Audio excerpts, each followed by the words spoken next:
Hi and welcome to another very exciting game tutorial. Today we're going to create a fun little sound memory game that works like this. We have to remember the sound progression and type it in by using those tiles around. So it was green, now it was green, red,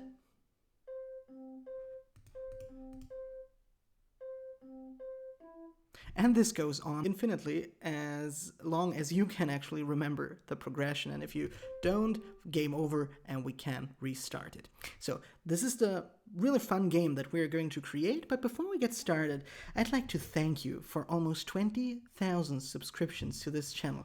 And as I've learned from the comments over the past years, core data is one of the topics that many of you are very interested in. So I have created a new Udemy course that will make you a core data expert. And as a thank you for your loyalty and support, I'd like to give away this course 25 times at a discount of 50%. So if you want to pay just $25, just click on the promo link in the video description below. But be quick, this link only works 25 times. And here is a little trailer for the course. Welcome to this course about becoming an iOS core data expert. It is my personal goal that after you completed this course, you won't feel intimidated by core data any longer. The fact is, once you understood the basics of this mighty framework, you won't believe that there was a time when you didn't want to use it. We will cover all the basics from understanding what core data is to creating your first data models and defining relationships. We will of course also deal with searching, filtering, and sorting data and everything else that is required to successfully use core data in data-driven applications. But we won't stop there. Subsequent to the basics, you are going to create a complex core data app from start to finish. In that process, we will not only set up the user interface together, but also come across many interesting topics like using segues, creating protocols, using third-party controls, and at the end, we're even going to integrate iCloud into our demo app Borromatic. So, if you want to bring your data-driven applications to the next level and make your life a lot easier, then let's get started.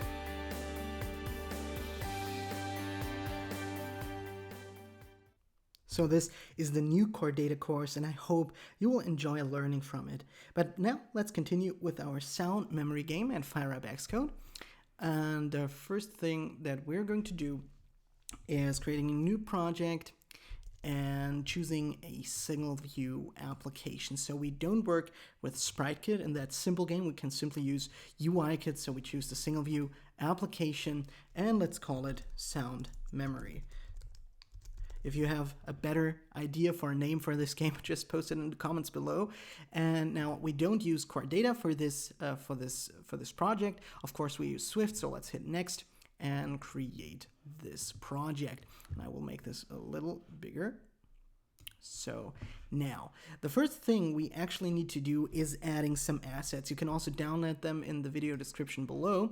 And what we need, I've put into a game assets folder, and these are actually the buttons that we can press in the different states. So there's always a neutral state and a press state that will light up as soon as the sounds are playing. So all we need to do is select all of those items, and then we'll simply move them into our Xcode assets folder, and everything is generated automatically. So now that we have all the assets available, what we need to do is go to our main storyboard, and we are actually going to work with one single view controller. And to do that, we will add several buttons. So let me go to the bottom right here, type in button, and then we will place it somewhere in the center of our view controller. And the next step is going to be to remove the text in this button and replace it with the button image. So we'll simply remove the button text here in the attributes inspector and set the title to go. No, it's play, I think. Yes, the image is called play. So we hit return and the button resizes automatically, and then we will place it exactly in the center using the guidelines that Xcode provides for us. And then we will set the first constraint. We want to put this button directly in the center. So all we need to do is press Control on the keyboard, click on our button, and draw a line somewhere like this. And then we will press Shift on the keyboard and center it horizontally and vertically in our container. So this was the first step. Now we will need 4 other buttons. So let me bring 4 buttons to our view controller. And we will begin, no, let me be certain here. We will begin with red, orange, blue, green. So let's remove the button text. Let's insert red here. Then let's do the same thing here. Button text removed. Now the orange, or is it? I call it yellow, but I think it's orange actually. And then we remove the button text again. And then blue. Is it blue? Yes. And the last one is going to be green. And then all we need to do is actually, and this is the most tricky part about this game, is to position those buttons correctly around our center play button. And let me move that up a little. This one should be at the same position in Y direction. And maybe we should also bring them a little closer together, something like this. And now after we have positioned our colorful buttons correctly around the play button in the center, all we need to do is set some constraints for them as well so that we can use that on any kind of device. And to do that, we again press Control on the keyboard and move our line to the center. And what we want to do is we want to add a horizontal and vertical spacing. And as you can see, our constraints turn blue, and the auto layout engine is already content with our sets of constraints. So we will do that for all of the remaining buttons. This one, and the last one is the blue one. Alrighty. And now the last thing that is missing for our user interface is a label, which will tell us the current level. So let's move up a little, use maybe a different font here. So let's set this to custom, and let's choose, let's say marker, and let's increase the size a little, and let's enter level 1 at the beginning, and almost correctly resize our constraint here, put it somewhere here, and then we will define a constraint for vertical spacing to the top layout guide, and we will also center it horizontally in the container. And to get rid of our orange line here, which tells us that the size of the label isn't correct at the moment, we will simply have a look at our view controller scene here on the left, click on the yellow arrow here, and then we will select Update Frames and Fix Misplacement. And with that said, our user interface is good to go, and we can test this in the simulator. Let's choose the iPhone 6s, and let's have a look at how our user interface looks like in the simulator. And here we go, and this looks perfectly fine. And now that our user interface is ready, we can actually start coding. And let me just have a look at why there is still a misplacement. Let me fix that, and we are done. So let's now bring up the assistant editor and create some connections here. So the first thing we want to do is selecting our start playing button, or the play button, and we will drag that to our view controller and call it start game button. Well, let's make some space here. Then we will actually only create one outlet, or an outlet collection here for our play sound buttons. And so we will here select as a connection an outlet collection and call this sound button. And that's it. And the last thing we need is our label, which is a level label. And there we go. Since we are going to work with sounds, what we need to do is we need to import AV Foundation. And then, since we're also going to use it, what we also can do here immediately is using the AV Audio Player Delegate. So this so much for the setup. Then what we can also do here at the moment is creating our different sound players for our different sound files. So let's create, we are going to have 4 sound files, so we're going to need 4 players. So there is sound 1 player, also going to be a AV audio player. And then we will simply copy that, paste it 3 times, and then this is audio player 4, 3, and 2. Then what we will also need is a list for our sounds, for the sound progression. So what we can also already create is a playlist, let's call it that way, which is going to be simply an array of integers. So it will simply get a number that indicates which sound is going to be played. Then what we also need is the current item that we're playing. So let's put that to 0. We're also going to need a number of tabs property here so that we know how often the user has already tapped. And we are going to need a variable that indicates if our game is ready for user input. So let's just call that ready for user and set this to false initially. And the last one is going to be the level, which we will set to 1 for the beginning of the game. And now that we have set up all the properties that we need, what we can also do is write one new function, which we'll call setup audio files, which won't need any parameters. And then what we want to do is call this function directly when our view controller is loaded. So when view.load was called, we also want to set up our audio files. And so that we can really set them up, we also need them. So let's deactivate the assistant editor and have a look at the game assets folder again. And there you'll find also a bunch of sound files, which we can select this for our 4 sounds. So let's bring them to our Xcode project and make sure that once you drop them into your project that copy items if needed and also add to targets is selected. And then we will simply grab them all, create a new group from selection, call them sounds, and that's all there is to it. And now let's head back to our setup audio files function that we have already created. And what we need to do here is, actually we need to do 4 times the same thing. So let's create a sound file path. Therefore we use the NS bundle and the main bundle.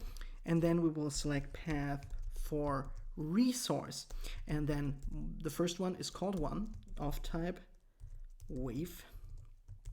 And then what we will also need is a sound file URL, which is going to be ns URL, and then file URL with path.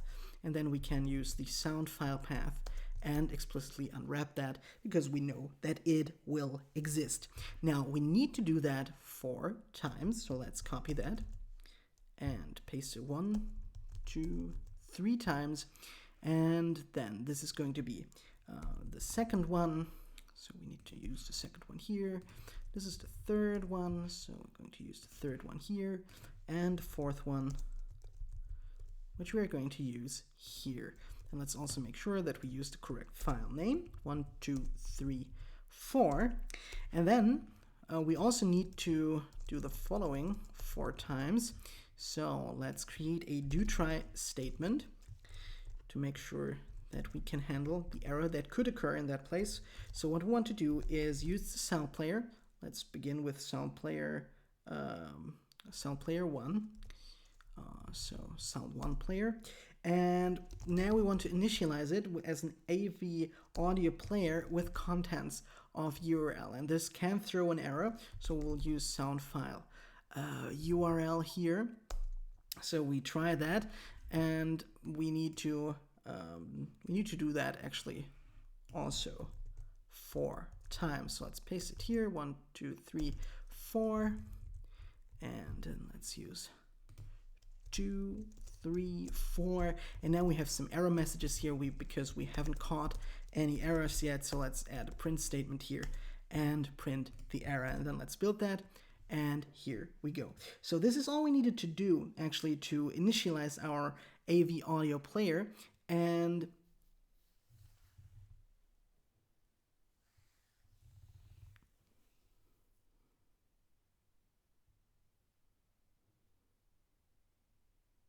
actually I forgot to rename them here at the end. So now let's build it again. And now we also got rid of those warnings. Now the next thing that we need to do 4 times is using our sound players. So sound 1 player, and set its delegate to self. We already adopted the correct protocol, so let's do that 4 times again. So sound player 4, 3, and 2. And then we will set the number of loops for our sound players. So sound 1 player, number of loops, so how often our sound should be repeated. We set this to 0, and let's again do it 4 times. But this should be the last time that we repeat our processes that often. But now we have set up actually our all the audio files that we are going to need. So let's now create a function that will be triggered as soon as we press on one of our sound buttons. So therefore we again bring up the assistant editor, and let's move down a little, make some space here, and then we will create an IB action by click and drag here and create a connection as an action, and we'll call that sound button pressed. And then we'll connect that. And since we want all of those buttons to perform the same stuff actually within this function, we can connect all of the remaining buttons to this function as well and make this quite efficient. And for that to work, what we need to do is distinguish between those buttons, and we can do that by simply selecting those buttons and have a look at the attributes inspector, and there is a great property called tag, and there it is.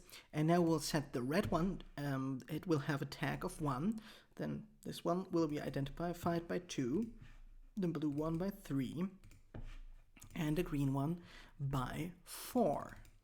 And then what we can do here in this function sound button pressed is we can first of all get a button object, and to do that we will use the sender, which is an any object, and cast it to a UI button. And then we can switch through the button and its tag. And the case 1 is going to be the red button. So what we want to do is we want our sound 1 player to play. And since this is a switch case, we need to break after we did one of those things. So let's paste it here again. So this is sound 4, 3, 2, 1, and this is case 1, and this is case 2, 3, 4, and default is simply break. And with that up and running, what we can do is run our application and test that and see if we can hear some sounds. So let's bring up the simulator and let's give it a try.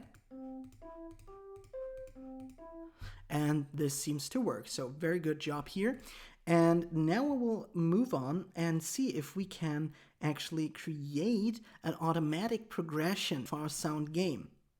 So let's think about it for a second. We do have several interesting properties here, like playlist and a current item. This playlist is randomly filled with numbers between 1 and 4. We have to code that, of course. And then we have a current item that tells us at which position or at which array index we are located at the moment. So we actually need a place where we can where we know that one sound file has been played, and therefore we will use one of the delegate methods of our AV audio player, which is called audio player did finish playing, and here we go. And what we can do here is we can have a look at the current item, and if the current item is less or equal to the demo list or to our playlist and its count, -1 of course, because we're working with an array index, then what we can do is we can play our next item. And if that's not the case, what we want to do here is we want to tell our game that we are now ready for the user. So we are ready for user. Let's set this to true, because then he can start playing the progression and come to the next level. So what we should also do here is maybe later reset our button highlights. So let's write a comment here so that we don't forget it, and also re-enable our buttons so that the user can press them. So these are the things that we want to do. So let's start with the play our next item function, and let's create a function play next item. And what we need to do here is we need to choose one item from our list. So let's use selected item equals, we use our playlist and access the current item. And then what we can do is again use switch case. So we will switch through the selected item. And in the case that we have selected sound 1, what we want to do is sound 1 player to play again. And then of course we will break, and we will have to do that with all the different possibilities. So 1, 2, 3, 4, and again 3, 2, and then 2, 3, 4. And in that case we will simply break. So now that we did that, what we also need to think about is a visual representation of our played sounds, and therefore we want to highlight our different buttons. So to do that, we'll create another function. So let's do function highlight button with tag, for example. And then we'll simply use an integer here and call it tag.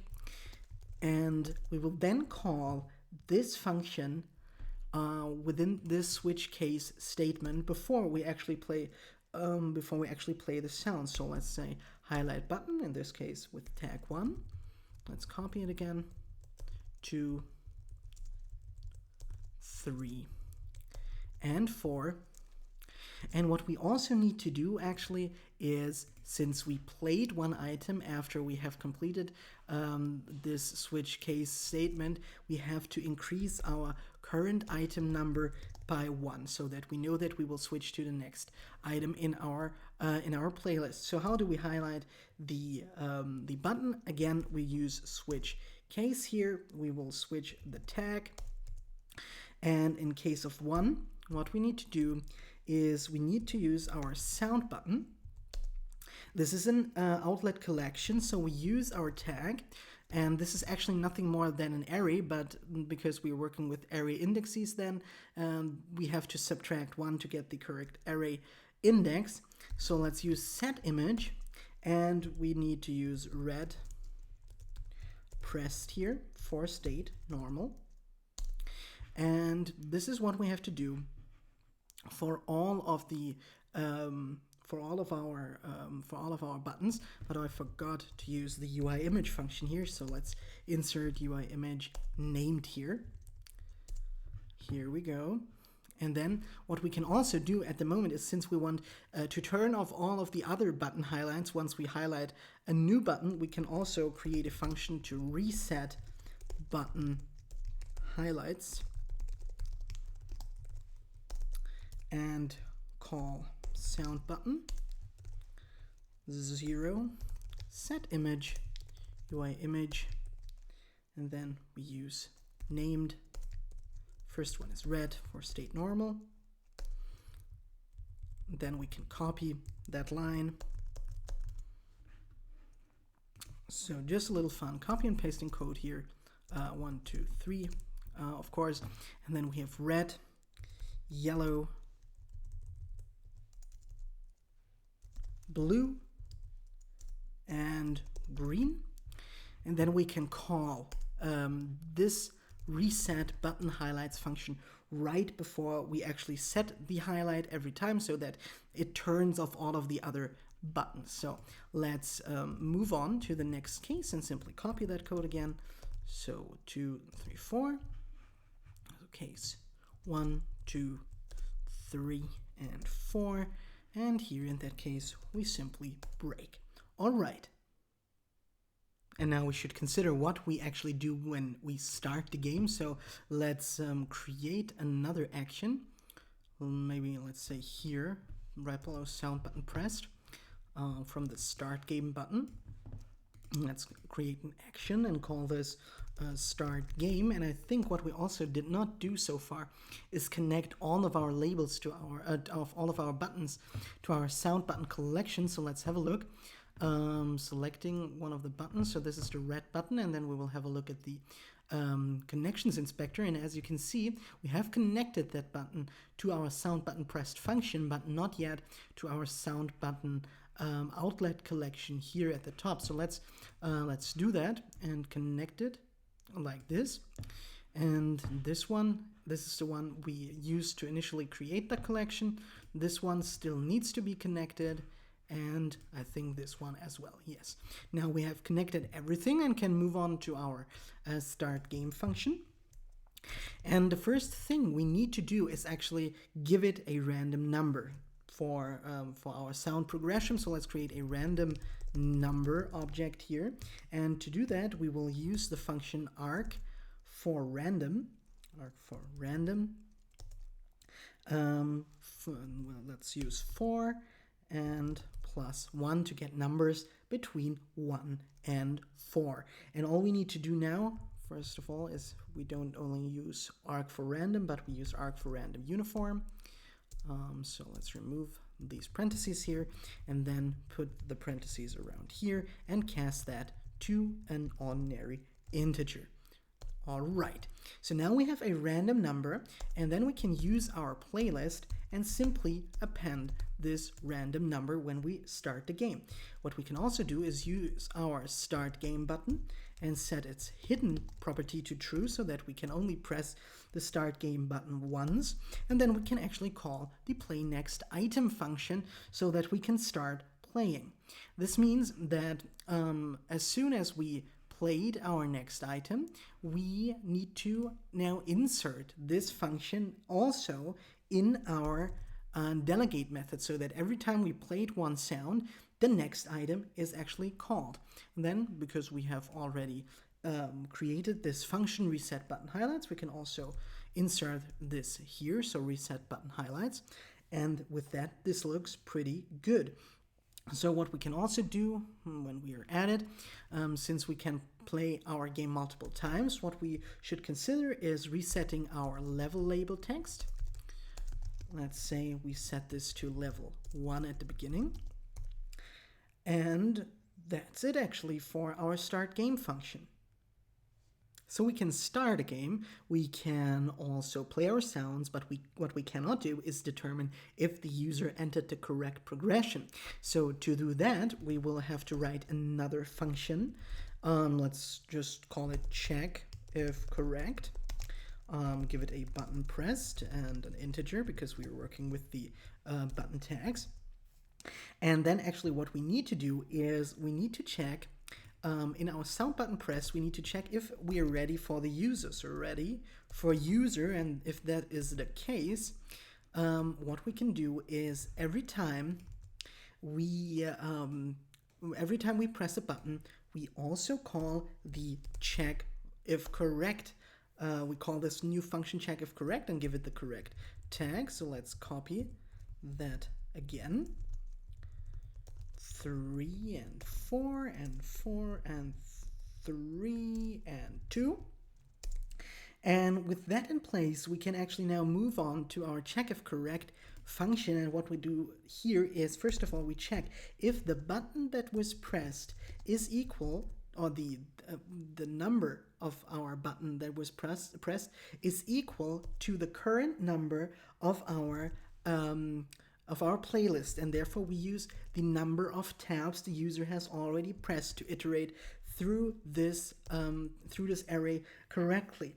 So now what we need to do now is check if we are already finished. So if the number of tabs is equal to the playlist's count minus 1. So this is when we actually finished with the current game. So what we want to do is to create a next round, and a next round is does then have to reset all of our game properties. So let's create that function here, next round. And what we need to do here is, first of all, increment the level number, so we have achieved the next level. And then we have to use our level label and adjust the text here. So we will simply write level into it and add the string of our level property.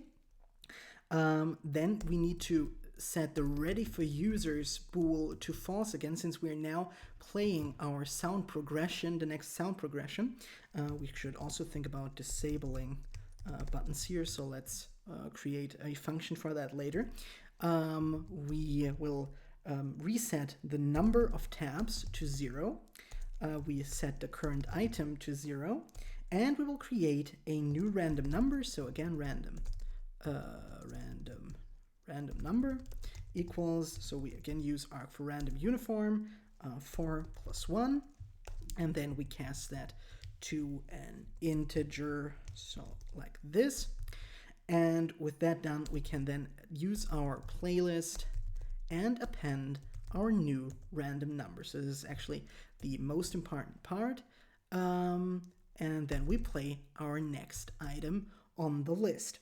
So let's go back to our check of correct function, because what we have to change here now is, first of all, we need to call our next round function.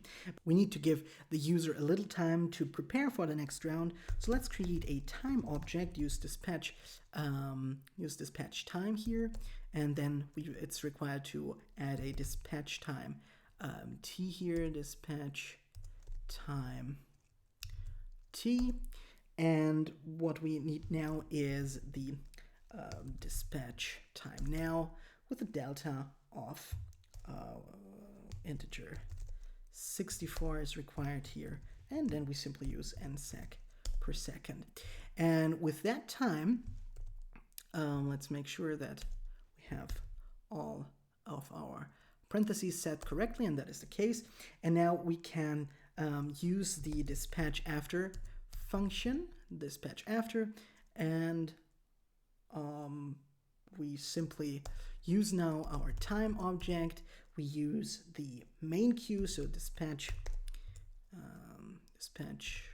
get main queue, and then we will perform our block, and this is going to be self.nextRound. We have to use self here because we are in a closure. And if we are correct, so here this means that we are actually done. So let's add a comment here. We have arrived at the last item of the playlist. Then what we can do after we have told our application to create the next round, we can simply add a return here so that the rest of our function is not called any longer. And then we can increment the number of tabs here, plus equals 1, since in that case, if we have not reached the end of our playlist, we want to increase the number of tabs. And let's add an else statement here. And what we need to do is actually reset the game, since then here we are at the game over moment. So we did something wrong because the button pressed is not equal to the correct playlist item. So we will simply reset the game here. So let's maybe create that function right below, check if correct, function reset game. Then we can also call reset game here, reset game. And to reset the game, what we need to do is reset the level to 1. We have to set ready for user to false. We have again to disable our buttons later, but let's use the number of tabs first. So number of tabs is equal to 0. We want the current item to be 0. We want to empty our playlist. No, not that, playlist. And we will simply add an empty array here, and our level label and its text property, let's set this to game over. And we will now use the start game button and set hidden to false so that we can tap on start game again. And since we have already talked about disabling and enabling buttons, let's create those two functions at the very bottom. So let's call disable buttons, and also a function for enable buttons. And since we don't have to access the tags here to specifically change anything here for each button, we can simply use a for loop to iterate through our button collection. So let's create button object in our sound button collection and simply set each button and its user interaction enabled to false.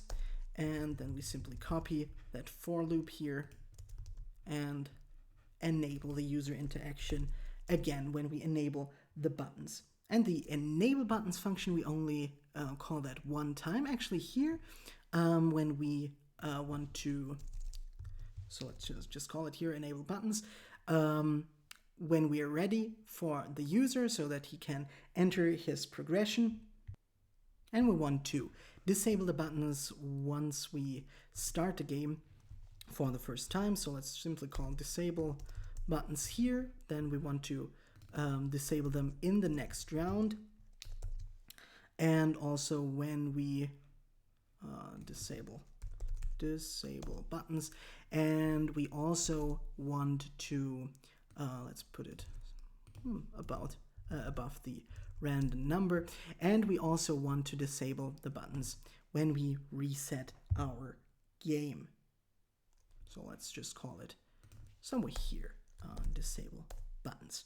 So with that done, we can give our game a try and see what it does in the simulator. So let's have a look.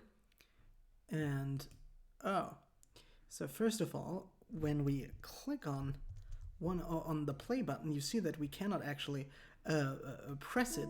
We can, and here things are moving quite crazy. So the problem with that is actually that we have to look at our view controller scene, and our play button should be at the top of our button stack. So let's just move that down and let's run our app again and see what happens. So now we can actually press play, but our buttons are completely in the wrong place. So this is probably because we have assigned them in a wrong order to our sound button outlet collection. So to change that, let's remove all of the referencing outlets for our collection. Let's see if we can select all of them and select them at once. No, we can't. We have to do it manually. So let's move that around a little and change that and remove this referencing outlet to our collection, and also this one. And then we will start with the red one and reconnect them to our sound button collection, and then the orange or yellow one, or the blue one, and the green one. Then let's check our code if we made any mistake here regarding the button press states. And here you can see highlight button with tag. If we have a look at that, we did not change the image name here, or I didn't. You probably noticed it already. So let's enter yellow here, blue here, and green here. So let's see what it does. And we run our application, we get our simulator, and I press the start game button now, and we start with blue.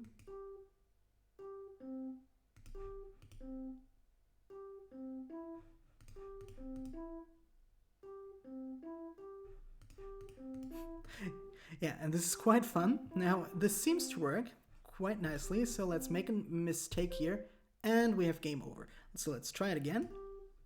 We start with blue again. Let's make a mistake. And now we start with orange or yellow. And yeah, okay. I'm going to play this privately. Maybe you will do that too. But for as a last aspect of our game, let's also give it a nice icon. So let me close the assistant editor, activate the app icon template here, and we will then choose our game assets folder, search for the app icon, select everything besides the iTunes artwork, we don't need that, and then simply drag it to the app icon area here, release, wait a few seconds, and some more seconds, and more seconds, and then we are good to go. Let's run our nice little game. You also get those icons. And it seems that some are even missing because we get a warning here. But as you can see, we have the sound memory game with a nice looking icon. I think it's quite fun, and have fun playing it, have fun coding it. And here you can now see some links to my latest videos regarding GitHub usage with Xcode and also how to beta test using TestFlight. So have fun and see you soon.